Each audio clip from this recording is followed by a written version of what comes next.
Professor Katrina Thompson, it's such a pleasure to be able to speak with you today. Yes, thank you for inviting me. Well, hey, listen, where in the world are you from? I'm from New Orleans, Louisiana. Yeah, New Orleans, Louisiana. And so tell me about where you studied and with whom you studied. Well, I went to undergrad in San Antonio, Texas, at a small Hispanic university called Our Lady of the Lake University, majored in history and poli-sci. And then I got my master's and PhD from the State University of New York at Stony Brook. Mm-hmm. And so I studied with some great people there. Florence Cash, who was over Africana Studies at the time, Professor Leslie Owens, Michael Barnhart, really, really great professors. I was in the history department, but I also studied with the Africana Studies department. That's beautiful. And so you have a joint appointment in history and African American studies, which yes. also very nice, so it allows you to carry forth with that. So you most recently published a book. Please tell us the title of the book and a little bit about it if you feel comfortable. The title of the book is Ring, Shout, Will About, The Racial Politics of Music and Dance in North American Slavery. And the book recently came out in February with the University of Illinois Press. And essentially I look at music and dance in the enslaved community from West Africa through the Middle Passage, the domestic slave trade, and on the plantation, looking at it from sort of essentially both sides of the white perspective of Black music and dance and the cultural expressions of African Americans throughout the enslaved experience. So that's what my book looks at. Yeah, well, how did you come to that topic?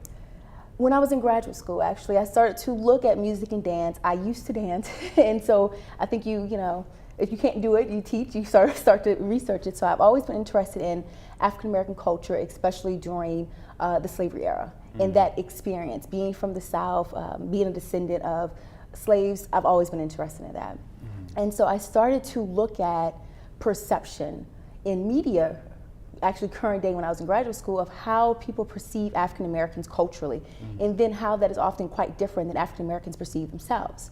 And I started to focus on music and dance just for my own personal interests in that cultural expression, and trace it back to that this perception of what African Americans think of themselves, or Africans or those of diaspora think of themselves, and then how other people view them, and how that helps to create sort of stereotypes, but how that also helped to create a very distinct African American culture. So in graduate school was my first time sort of peeking in this idea of perception and performance, and that just developed over time, and that's how Ring, Shout, Will About sort of came about. No, that's very interesting. Is there a particular person or figure in your study that was just most fascinating? Well, one of the persons who actually influenced the book being written was my great aunt. She passed away a few years ago. Her name is Ruth Gowman, and she passed away at the age of 112. I interviewed her when I was a graduate student, and she mentioned the memories of her grandmother, who was a slave.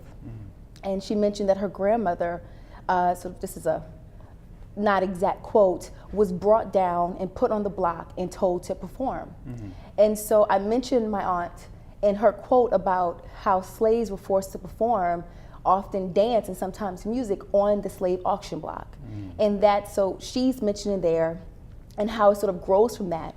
Because not only is that important that that actually took place, and it wasn't only my descendant, that sort of family member that actually was forced to perform on the auction block, but it's also important that my great aunt remembered it, that this was a story she was told as a child. And so I started to research more and more, and I realized that music and dance really was a part of the overall slave experience.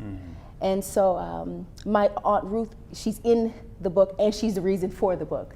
And so she's mentioned there, and just sort of, I have other children of former bondsmen and bondswomen that mentioned their parents being singing and dancing on a plantation, and how that memory was a very important part and something they were proud of. And some people also saw it as something that was used as a form of torture. And so that sort of is fluent throughout the book. Yeah, well, thank goodness for Aunt Ruth. Oh yeah, she's, you know. Way to go, Auntie Ruth. But what's your next project that you're working on? Well, with my next project, I'm actually taking it back home.